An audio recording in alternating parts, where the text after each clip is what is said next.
Friends, all India quota की counselling जो MCC कराता है for central universities, JIPMER, AIIMS, 15% all India quota seats और साथ ही साथ ईएसआईसीज और डीम्ड यूनिवर्सिटीज के लिए ये कितना आपके लिए फायदेमंद हो सकता है या कितना नुकसानदायक होता है। एक स्कोर के बाद फिर ऑल इंडिया कोटा से कैंडिडेट्स अपने स्टेट की तरफ मूव करने लगते हैं। तो बेसिकली ये समझने की जरूरत है कि ऑल इंडिया कोटा की काउंसलिंग कैंडिडेट्स ज्वाइन क्यों करते हैं। सब आपको बताते हैं कि एमसीसी काउंसलिंग कैसे कराई जाती है, क्या कराई जाती है, लेकिन कोई ये आपको नहीं बताता है कि एमसीसी काउंसलिंग से आपको बेनिफिट क्या है या फिर नुकसान क्या है, या फिर एमसीसी की काउंसलिंग ज्वाइन किया क्यों जाता है, या एक स्कोर के बाद 650 660 के बाद एमसीसी काउंसलिंग में कुछ रह नहीं जाता है। तो ये आपको जानना जरूरी होता है। तो चलिए इसके बारे में बात करेंगे और ये बात करेंगे कि एमसीसी ऑल इंडिया कोटा की काउंसलिंग में कितने स्कोर तक आप अपने आप को वो इंस्टीट्यूट ले सकते हैं जो आप लेने के लिए ऑल इंडिया कोटा की काउंसलिंग में पार्टिसिपेट करते हैं। फर्स्ट टाइम चैनल पे आए तो सब्सक्राइब कर लीजिए, वीडियो को लाइक कीजिए और शेयर कीजिए। देखिए दोस्तों, एमसीसी ऑल इंडिया कोटा की काउंसलिंग में आप जाते क्यों हैं, क्यों अपीयर होते हैं। आप पहले तो ये रीजन बताइए। रीजन मैं बताता हूं। पहला, ऑल इंडिया कोटा की काउंसलिंग में कैंडिडेट्स इसलिए जाते हैं कि जो कैंडिडेट्स अच्छा स्कोर करते हैं 650 प्लस, उनके पास ऑप्शंस होते हैं कि अपने स्टेट के, अगर उनके स्टेट के कॉलेजेस उतने अच्छे नहीं हैं तो वो अदर स्टेट के अच्छे कॉलेजेस जिनका अच्छा इंफ्रास्ट्रक्चर हो, अच्छा टीचिंग फैसिलिटी हो, इसके अलावा अच्छा क्लिनिकल हो, उन इंस्टीट्यूट में जाना चाहते हैं। ठीक है, पहला रीज़न ये है कि आप बेटर कॉलेज चूज करना चाहते हैं। दूसरा रीज़न ये है कि कैंडिडेट्स ये सोचते हैं कि अगर वो सेंट्रल यूनिवर्सिटीज़ लाइक एम्स में जाते हैं, जिपमर या दिल्ली के टॉप कॉलेजेस में जाते हैं, तो वहाँ पे उनको, क्योंकि वो सेंट्रल यूनिवर्सिटी है तो बॉन्ड से उनको बच जाएंगे, क्योंकि स्टेट में आपका रूरल बॉन्ड होता है, ये सारे बॉन्ड होते हैं इस तरह के। तो दूसरा रीज़न ये होता है कि वो बॉन्ड से बचना चाहते हैं और सोचते हैं कि अच्छे इंस्टीट्यूट में हम एडमिशन ले लें, लाइक जिपमर जैसे प्रेस्टिजियस इंस्टीट्यूट में, आईएमएस बीएचयू जैसे प्रेस्टिजियस इंस्टीट्यूट में। हालांकि सबसे इंपॉर्टेंट बात यह है कि ये जो कॉलेजेस मैं बता रहा हूँ जिसके लिए कैंडिडेट्स जाना चाहते हैं, ऑल इंडिया कोटा की काउंसलिंग में अपीयर होना चाहते हैं, उनका जो आस्किंग रेट है मीन्स बहुत ही हाई है। मीन्स कि बहुत ही अच्छी रैंक और बहुत अच्छे स्कोर पे ये इंस्टीट्यूट आपको मिलते हैं। जहाँ तक अदर स्टेट के कॉलेजेस की बात है, जैसे सपोज करिए कोई कैंडिडेट्स आसाम का है, उसको महाराष्ट्र के टॉप कॉलेजेस सेट जीएस या फिर राजस्थान का एसएमएस जयपुर या फिर कोई और कॉलेजेस चाहिए, तो ऑब्वियस सी बात है उसका जो स्कोर रेंज होना चाहिए वो 660 670 या उससे ऊपर होना चाहिए 15% सीटों के लिए। देखिए, कैंडिडेट्स की यही एक चॉइस होती है कि ठीक है हम ऑल इंडिया कोटा में जाएंगे और ये इंस्टीट्यूट मिला तो मिला, नहीं मिला तो फिर वो अपने स्टेट के ही टॉप कॉलेजेस या फिर उससे बिलो कॉलेजेस में एडमिशन लेना प्रेफर करेंगे। क्योंकि मेन उद्देश्य ऑल इंडिया कोटा की काउंसलिंग में ये होता है कैंडिडेट्स का कि किसी तरह से हम सेंट्रल इंस्टीट्यूट में एडमिशन लें या फिर 15% सीटों के लिए उन कॉलेजेस में एडमिशन ले लें जो कि बहुत ही अच्छे प्रेस्टिजियस कॉलेजेस हैं ऑल ओवर इंडिया में। ये होता है।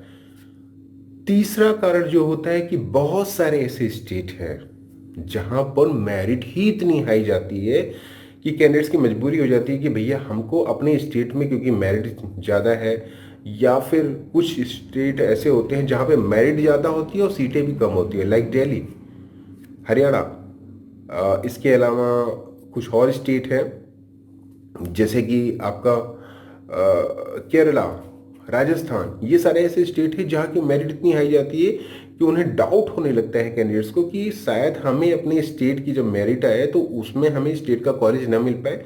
तो सोचते हैं सेफ साइड होने के लिए चलिए हम ऑल इंडिया कोटा के थ्रू किसी साउथ इंडिया के कॉलेजेस को ले लेते हैं, या फिर कुछ कैंडिडेट सोचते हैं कि चलिए ठीक है सबसे मीन्स जो नए एम्स हैं उन्हें ले लिया जाए। बहुत सारे कैंडिडेट्स की अपनी अपनी चॉइस होती है।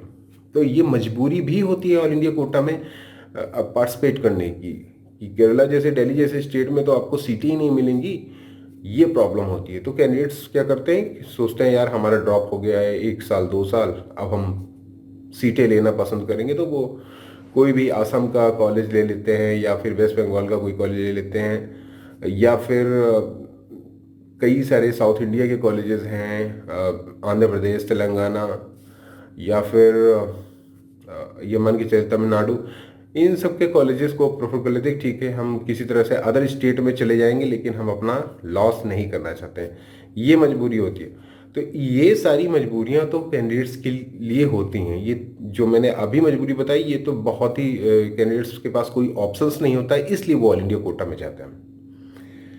तो दोस्तों यही 2-4 रीज़न हैं जिसकी वजह से कैंडिडेट्स ऑल इंडिया कोटा की काउंसलिंग में अपीयर होते हैं। चलिए ठीक है, अब जिनकी मजबूरी होती है कि नहीं ऑल इंडिया कोटा में नहीं जाएंगे तो शायद उन्हें स्टेट में सीटें ना मिले, वो तो ये काउंसलिंग में बहुत ही ज़्यादा मीन्स फोकस रहते हैं कि हाँ ठीक है। लेकिन जो कैंडिडेट्स अच्छा स्कोर करते हैं और जिन्हें ये उम्मीद भी रहती है कि मेरी स्टेट में मुझे सीट मिल जाएगी, मेरा टॉप जीएमसी मिल जाएगा, या टॉप से नीचे वाले 2-3 जीएमसीज मिल जाएंगे, मेरा स्कोर 650 660 है, तो वो सोचते हैं कि अगर हमको अच्छे इंस्टीट्यूट मिले तो मिले, नहीं तो फिर हम रिवर्ट बैक हो जाएंगे अपने स्टेट में।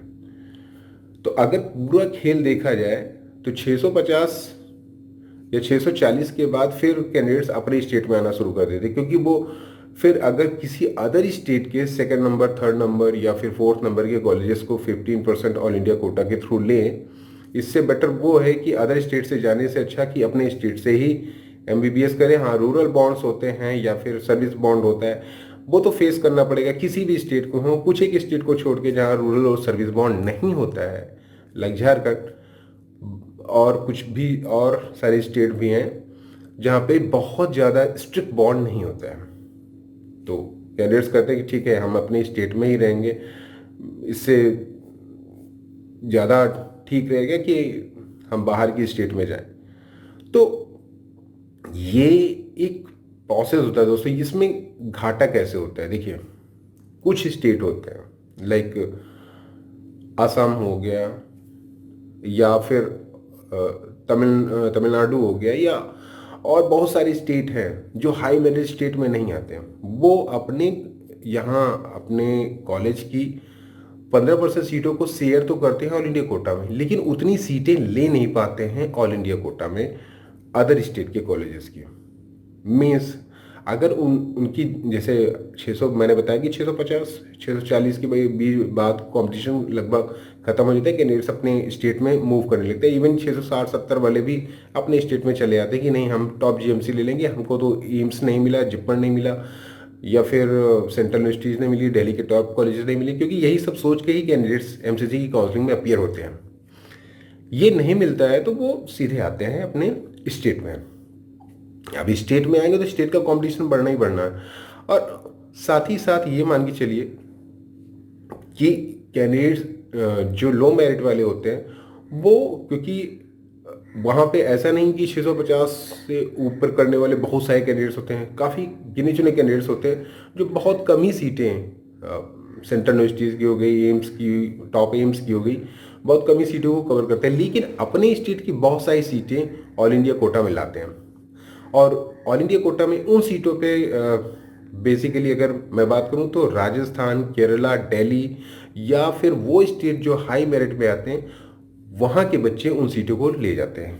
वो लो मेरिट वाले स्टेट वाले जो बंदे हैं वो अपनी सीटों को तो कवर, अच्छी खासी सीटें लेके आते हैं स्टेट कोटा से, लेकिन उतनी सीटें ऑल इंडिया कोटा से कवर नहीं कर पाते हैं।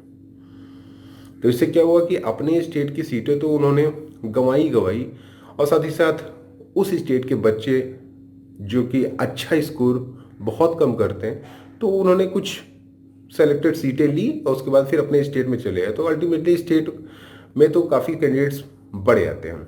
ये होता है यहाँ का, क्योंकि इसमें मोस्टली ऑल इंडिया कोटा की काउंसलिंग से बेनिफिट कम, नुकसान ज़्यादा होता है। क्योंकि बेनिफिट तो केवल उन्हीं स्टेट को होता है जहाँ के बच्चे बहुत ही हाई स्कोर करते हैं, जैसे राजस्थान हुआ।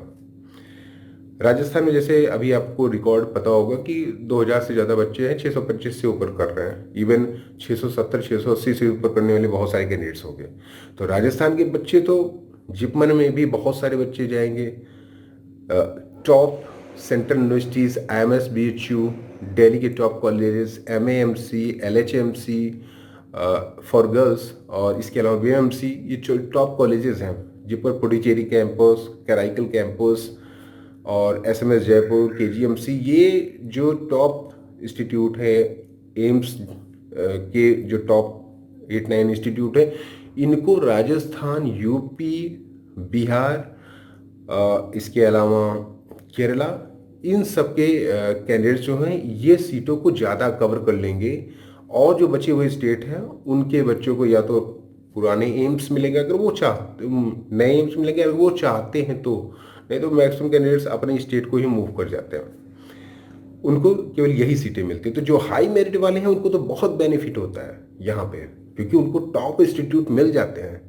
लेकिन जो लो मेरिट वाले स्टेट हैं, अब हिमाचल प्रदेश हो गया, उत्तराखंड हो गया, यहाँ के बच्चों का उतना अच्छा परफॉर्मेंस नहीं होता कि ये जाके ऑल इंडिया कोटा में उन सब सीटों को कवर कर पाए।